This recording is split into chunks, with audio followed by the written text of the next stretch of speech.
Hello guys, welcome back. अभी हम लोग पेटेंट कर रहे हैं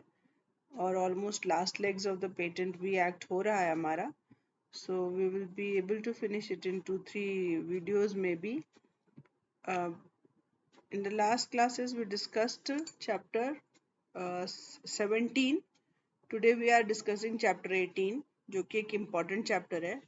which is related to suits concerning infringement of patents.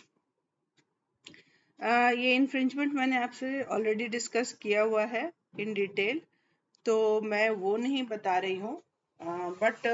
ये बता रही हूँ कि अगर इन्फ्रिंजमेंट के लिए सूट्स होते हैं, यानी केस फाइल वाइल होती है, तो उस वक्त क्या सिचुएशन होती है, क्या क्या डिसीजंस लिए जाते हैं, किस किस बेसिस पे लिए जाते हैं, ये चैप्टर उसी को बता रहा है। तो अगर इन्फ्रिंजमेंट तो किसी प्रॉपर्टी की होती है, which is different from offences and penalties, but इसमें आप इस तरह से समझिए कि ये सिविल एक्शन है, वो क्रिमिनल एक्शन है। जस्ट फॉर योर इंफॉर्मेशन, क्योंकि जो जनरली जो पेटेंट एजेंट के लिए फाइल करते हैं एज एन एप्लीकेंट, वो मोस्टली नॉन लॉ बैकग्राउंड के होते हैं। उनका साइंस बैकग्राउंड का ज़्यादा स्ट्रॉन्ग ये रहता है, तो उनको इट्स एक्सपेक्टेड कि आपको लॉ उतना नहीं आएगा। तो आप उसको अपने आप को टेक्निकली स्ट्रॉन्ग कीजिए। जैसे मान लीजिए कि आप केमिस्ट्री बैकग्राउंड के हैं या फिर इंजीनियरिंग बैकग्राउंड के हैं, तो जो क्वेश्चंस आएंगे, स्पेशली द सेकंड पार्ट जिसमें कि आपको ड्राफ्टिंग करनी है, तो आप चूज करके उसमें आप एक इन्वेंशन पकड़ेंगे जो कि आपके फील्ड का है, क्योंकि उसी का आपको क्लेम्स और कंप्लीट स्पेसिफिकेशन बनाना है। तो ये आपके प्रैक्टिस की चीज़ है, या आपके सब्जेक्ट मैटर की चीज़ है, तो उसको आप स्ट्रॉन्ग करके रखिएगा ताकि आपको जो इन्वेंशन दिया जाए, जो डिटेल, वो आपको आता हो, समझ में आ जाए कि ये क्या इन्वेंशन है और उसमें ये जो फिगर्स दिखा रहे हैं किससे रिलेटेड है। ये सारी चीज़ों को आप ध्यान में रखिए, that no one else can make you understand, you have to do it yourself. और इसीलिए शायद आप फिल भी कर रहे हैं ये फॉर्म, तो वो आपके सब्जेक्ट से रिलेटेड है, no one else can tell you about it. लेकिन क्लेम्स कैसे ड्राफ्ट करते हैं या कंप्लीट स्पेसिफिकेशन कैसे करते हैं, that I will definitely tell you in one of the videos. So starting with chapter 18, section 104 talks about jurisdiction. इसका jurisdiction जो है वो कहता है कि डिस्ट्रिक्ट कोर्ट या उसके ऊपर का jurisdiction ही लगेगा, उसके नीचे का नहीं लगेगा। लेकिन अगर काउंटर क्लेम फॉर रिवोकेशन है, जो कि मैंने आपके पहले के वीडियोस में रिवोकेशन बताया है, अगर उसका काउंटर क्लेम के लिए अगर फाइल किया जा रहा है, तो फिर वो हाई कोर्ट को ट्रांसफर हो जाएगा। 104A अमेंडमेंट से ऐड हुआ है, burden of proof in case of suits concerning infringement. तो मान लीजिए कि ये अगर प्रोसेस पेटेंट है और उस प्रोसेस के थ्रू एक प्रोडक्ट बना है, अगर ये इस पर क्लेम किया गया कि जो ये प्रोसेस यूज कर रहे हैं या जो प्रोडक्ट बना रहे हैं,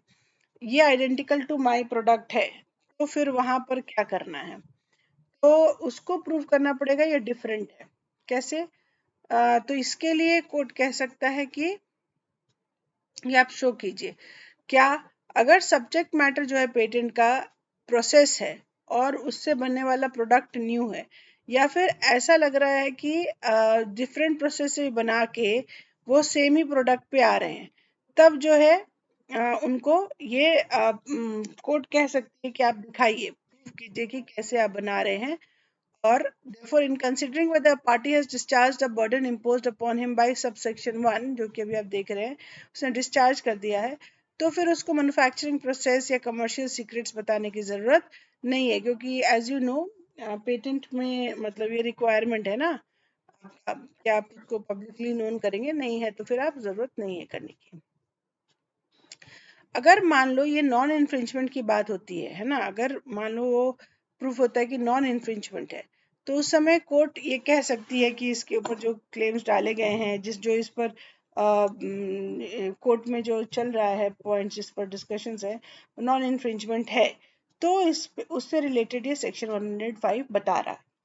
इसमें section 34 of specific relief act के बारे में बता रहा है। जैसे मैंने आपको पहले ही बताया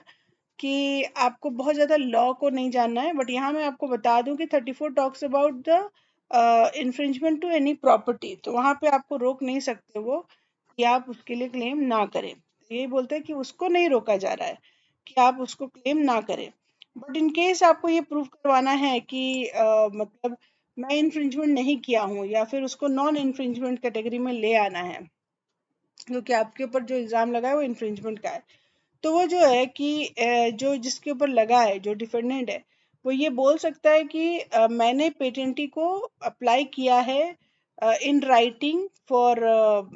लाइसेंस, या फिर या तो एक्सक्लूसिव लाइसेंस, और उसका एक्नॉलेजमेंट जो है उन्होंने नहीं दिया है या नेग्लेक्ट कर गए वो देने के लिए। तो मैंने तो अपनी तरफ से कोशिश की है, हो सकता है मैं जो प्रोडक्ट बना रहा हूँ, जो यूज़ कर रहा हूँ, उसमें उनका कुछ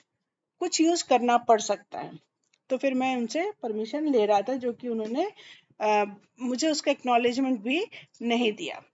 तो अगर ऐसा हो जाता है तो फिर प्लेंटिफ को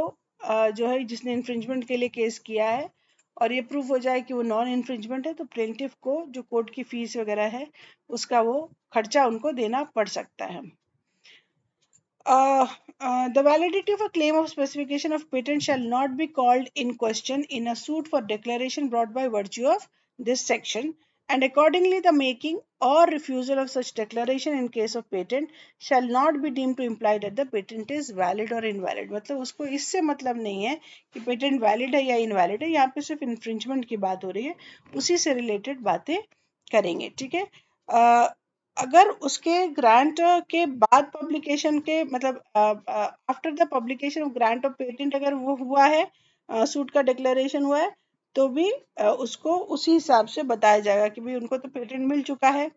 और तब आप इसके ऊपर इन्फ्रिंजमेंट का केस कर रहे हैं। Section 106, power of court to grant relief in cases of groundless threat of infringement proceedings. कई बार ऐसा होता है कि एक जो है दूसरे को ये धमकी देता है कि मैं आप पर इन्फ्रिंजमेंट का केस कर सकता हूँ, और वो जो है वो उसका ओरिजिनल वर्क है, या उसका ओरिजिनल पेटेंट है, या फिर उसका प्रोसेस ओरिजिनल है, प्रोडक्ट ओरिजिनल है, और आप उसको धमकी दे रहे हैं, थ्रेटन कर रहे हैं कि मैं आपके जो है आपको मैं स्यू कर सकता हूँ फॉर इन्फ्रिंजमेंट। तो ऐसी सूरत में भी कुछ तो रिलीफ है ही ऑब्वियसली। तो उस वक्त जो कोर्ट है वो डिक्लेयर कर सकता है कि ये जो थ्रेट है ये अनजस्टिफाइबल है, अगर ये प्रूव हो जाता है, या फिर इंजंक्शन अगर लगाना पड़ गया, क्यों, क्योंकि वो कंटिन्यूअसली थ्रेट कर रहे हैं, तो इंजंक्शन लगा सकते हैं, और कोई खर्चा होगा, कुछ उनका डैमेज होगा, तो उसके डैमेजेस भी वो कोर्ट उनके लिए दे सकते हैं। लेकिन अगर ये थ्रेट में ये प्रूफ हो जाए कि नहीं, ये जो थ्रेट दे रहे थे वो ग्राउंडलेस नहीं है, तब यहाँ पर ये सारी चीजें अप्लाई नहीं करेंगी। 107 defences etcetera in suits for infringement. जितने 64 है, अभी आपको मैंने 64 बहुत डिटेल में बता दिया था, तो सारे जो वहाँ पे ग्राउंड्स है वो सारे जो ग्राउंड्स होंगे इन्फ्रिंजमेंट के लिए भी हो सकते हैं। ठीक है, उसमें भी उनको मतलब डिफेंसेस उसके अगेंस्ट में ले सकते हैं अंडर 64। अगर ये ग्राउंड है कि मेकिंग, यूजिंग, इंपोर्टेशन और डिस्ट्रीब्यूशन जो है वो अकॉर्डिंग टू सेक्शन 47, यानी जो गवर्नमेंट का के थ्रू वो था प्रोविजंस था, वो अगर अप्लाई हो रहा है तो अगेन वो भी उसके अंदर में आ जाता है। Section 107A, again under amendment, certain acts not to be considered as infringement. आपको पता है कि कुछ कुछ चीज़ों को अलाउ किया है ऑलरेडी गवर्नमेंट ने थ्रू लॉस कि जिनको कहा जा सकता है कि अगर ये कर भी रहे हैं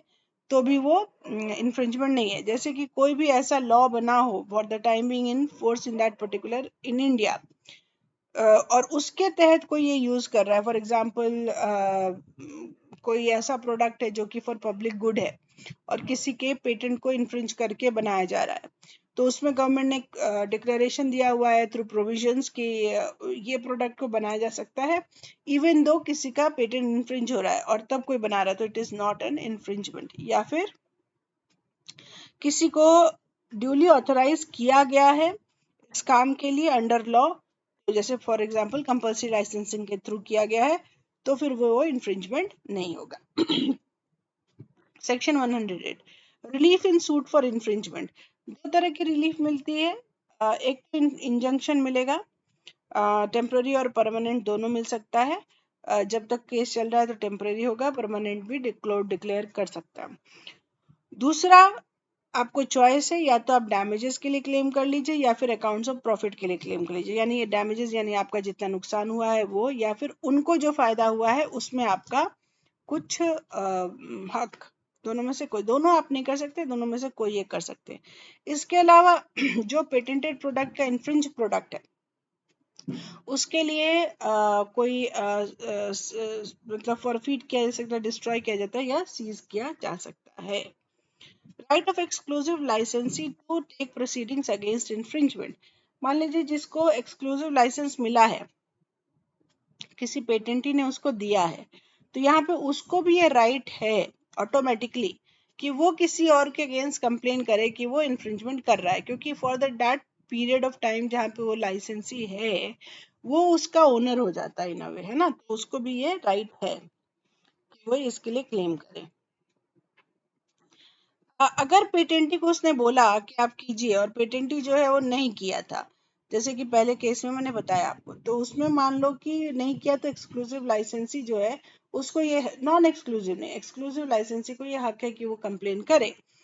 मान लो उसमें उसने पेटेंटी को बोला और नहीं किया, पर तो पेटेंटी जो है उसको अगर प्लेंटिव के साथ में ज्वाइंट नहीं किया गया तो उसको कोई भी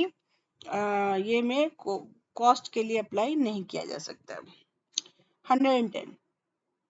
right of licensee under section 84 to take proceedings under infringement. Same is the case with 84, यानी कि अगर आपको कंपल्सरी लाइसेंस मिला हुआ है तो यहाँ पर भी आप सिमिलर स्टाइल में कर सकते हैं। आप पेटेंटी को बोलिए कि आप इन्फ्रिंजमेंट के लिए केस कीजिए, नहीं सुनता है तो 2 महीने के अंदर ये जो है लाइसेंसी अपने खुद से कर सकते हैं। और सिमिलर वे में पेटेंटी को कोई हक नहीं है कि उसको कॉस्ट के लिए लायबल किया जाए। Section 111, restriction on power of the court to grant damages or accounts of profits for infringement. तो यहाँ पे कुछ तो कोर्ट को डैमेजेस या फिर अकाउंट्स ऑफ प्रॉफिट अगर इन्फ्रिंजमेंट का है तो उसमें कुछ उसको रेस्ट्रिक्शंस है, जिसमें कहता है कि shall not be granted against the defendant who proves that at the date of the infringement he was not aware, और उसको कोई तरीका नहीं था ये बिलीव करने का कि इसका पेटेंट एग्जिस्ट कर रहा है, may be it was not notified या इट वॉज नॉट नोन, तो वो नहीं पता कर सकता था कि इसको पेटेंट मिला है या नहीं मिला है। तो इसको अगर मान जाए तो यहाँ पर वो ये नहीं कह सकते हैं कि आप इन्फ्रिंजमेंट कर रहे हैं। उसमें ये चीज उन्होंने एक्सप्लेनेशन में क्लियर किया है कि किसी भी प्रोडक्ट में पेटेंटेड प्रोडक्ट या फिर पेटेंट पेंडिंग या पेटेंट अप्लाइड फॉर, इस तरह की चीज अगर आप डाल देते हैं तो उससे ये पेटेंट ही क्लियर नहीं हो जाते जब तक कि उसका जो नंबर वगैरह है वो आप उसके साथ डालकर नहीं देते हैं। जैसे once I was looking at a pair of shoes जिसमें कि it was a ballet shoes by Bata if I am not mistaken. उसमें उन्होंने नीचे में सोल जो है उस पर लिख रखा था कि पेटेंट अप्लाइड फॉर, और उसमें उसका एप्लीकेशन नंबर भी उन्होंने डिटेल में दिया हुआ था। तो दैट मीन्स कि उन्होंने एप्लीकेशन दिया है और उसका नंबर जो है उन्होंने डिस्प्ले किया है। ऐसे ही recently I was looking for some products where I was seeing at one of the products where it was a net, और वो नेट जो है वो ऐसा था, वो मैग्नेटिक स्ट्रिप से अटैच था जिसमें कि आने जाने में उसमें वो सट जाता था। तो वो जो जो वो नेट था उसके लिए उन्होंने ये किया था कि it is patent pending. Now they had not given any number and all, तो यहाँ पर you can not presume in a way that हाँ उसने पेटेंट अप्लाई किया है। तो यही बात ये यहाँ पे बताने की कोशिश कर रहे हैं। जैसे ये यहाँ पे ट्रंक्स लिखा है दैट इज थिंग्स, तो मैंने उसको घेर कर लिख दिया है, मतलब इट्स अ मिस्टेक देयर। तो in any suit for infringement of patent the court may if it thinks fit refuse to grant any damages on account of profit or an account of profit in respect of any infringement, जहां पर infringe उस particular patent को किया गया है जिसका कि उन्होंने पेमेंट नहीं किया रिन्यूअल के लिए with in the prescribed period. तो अब ये इनके ये में रह नहीं जाता प्रीव्यू में कि हाँ मेरा पेटेंट है,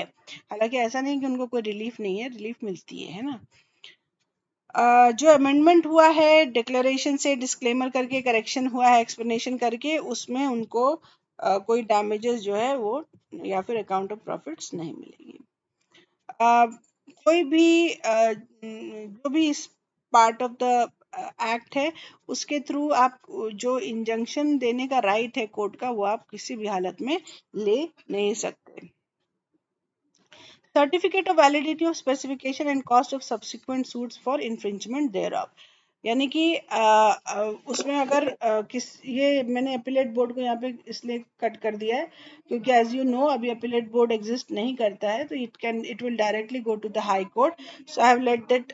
B here, that is high court is there but appellate board has been removed from here. तो यहाँ पर वो कह रहे हैं कि if in any of the proceedings before the high court for revocation of patent, जो कि 64 में mentioned है और 104 जो भी हम लोग पढ़े हैं just,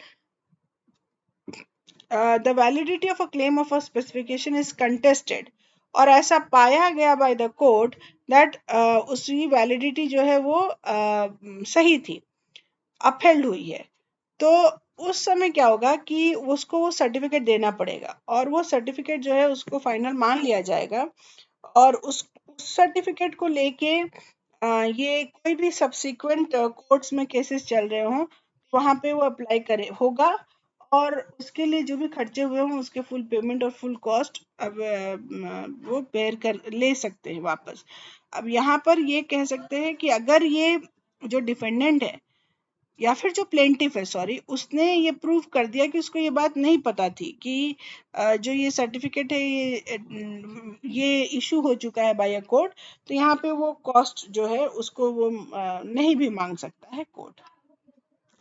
section 114 relief for infringement of partially valid specification.